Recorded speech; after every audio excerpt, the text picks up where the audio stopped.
Sukses memaksakan Gibran menjadi pendampingnya Pak Prabowo bakal diikuti oleh anggota keluarga Jokowi lainnya.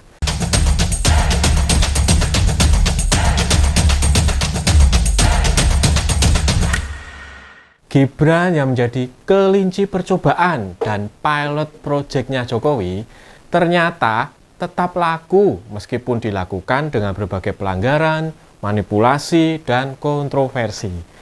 Hancurnya nama baik, penyalahgunaan alat negara, dan rusaknya tatanan hukum serta demokrasi hanya dipandang sebelah mata.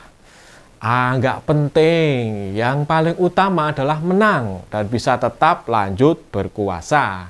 Kini, usai Pilpres, proyek Jokowi berikutnya adalah Pilkada yang sudah ada di depan mata.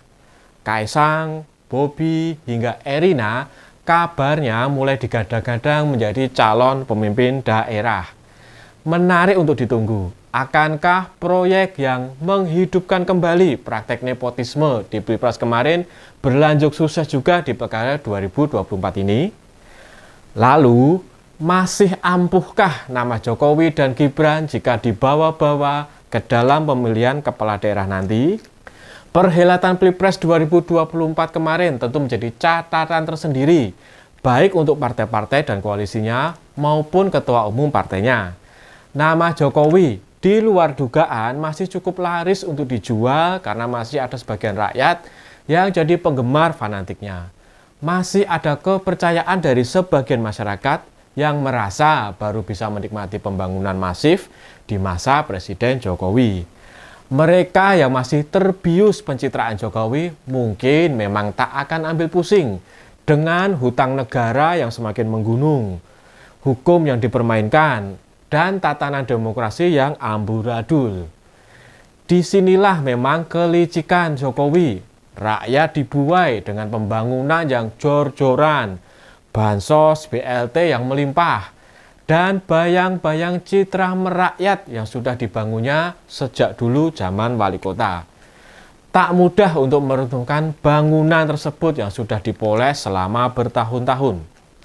Mungkin mereka fans Jokowi ini baru akan sadar ketika harga-harga melambung dan ekonomi negara terpuruk karena hutang yang ugal-ugalan. Mungkin baru bisa ngeh ketika sudah merasakan penderitaan, kesulitan seperti di keadaan yang sama saat era reformasi tahun 1998. Kembali ke urusan pilkada. Saya melihat partai-partai akan mencoba mengulang pola yang sama yang terjadi di Pilpres kemarin. Nama Jokowi dan kini ditambah anaknya Gibran akan dijadikan bahan jualan. Bodoh amat sama nepotisme, peduli setan dengan penilaian miring soal politik dinasti. Partai akan ramai-ramai cari aman dengan mendompleng penguasa. Bukankah yang penting adalah menang dan bisa berkuasa? Toh, kalau sudah menang, rakyat juga akan cepat lupa. Usai pilkada, masyarakat akan kembali sibuk dengan kehidupannya.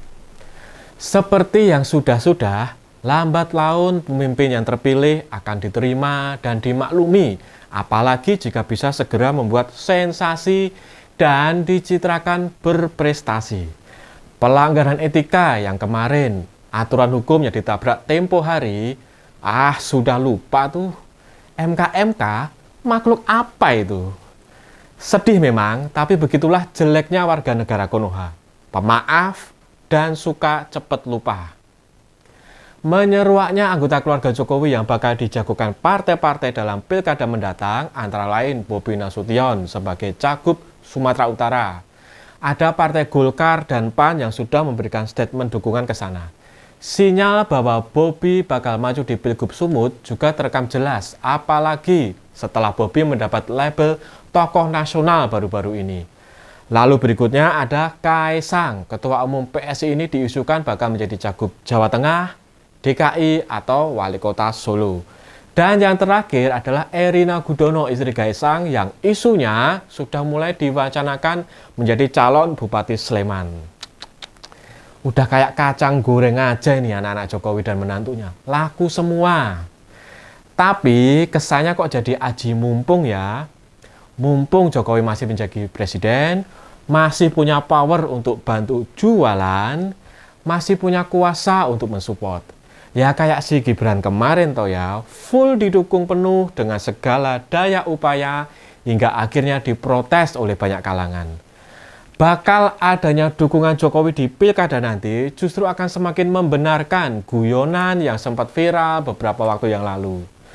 Cari kerjaan sekarang memang susah, sampai-sampai seorang presiden mencarikan pekerjaan buat anaknya.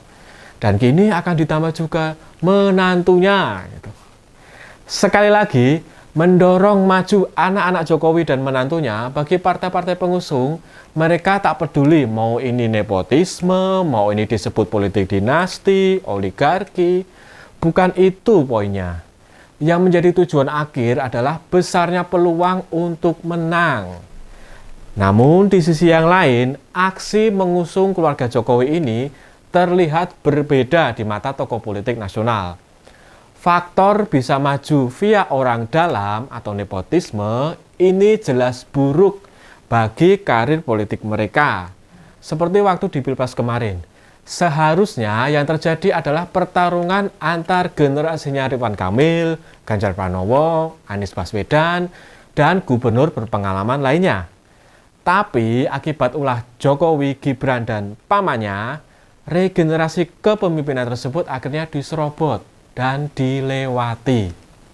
Pilpres yang seharusnya lebih berkualitas dengan menghadirkan calon pemimpin dari tokoh-tokoh yang segar, track record karir politik yang bertahap, dan punya kinerja yang mumpuni, punya kompetensi, justru diambil alih oleh anak muda yang minim pengalaman, yang bisa maju hanya karena dia anak presiden dan punya paman di MK. Coba bayangkan, jika itu masih berlanjut di ajang pilkada nanti, calon pemimpin yang lebih layak akan kalah dan digeser oleh calon yang bisa ikut pilkada karena campur tangan lagi-lagi ordal, kekuatan wong jeru, dan modal. Keberlanjutan pilot project Gibran ke anggota keluarga Jokowi lainnya, bagi masyarakat yang melek hukum dan politik, ini jelas dianggap suatu kemunduran demokrasi.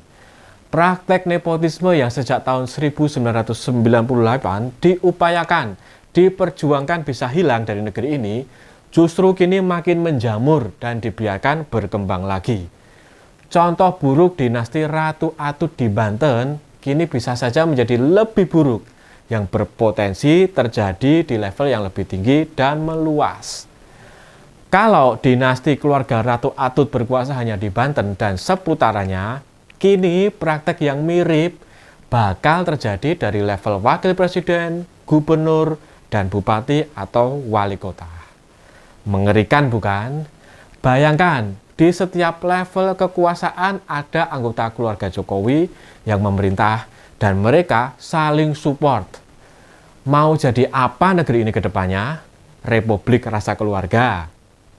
Sebelum hal negatif itu terjadi, sebelum hal yang lebih busuk itu datang, masyarakat harusnya bisa dididik, disadarkan agar lebih melek dalam berpolitik.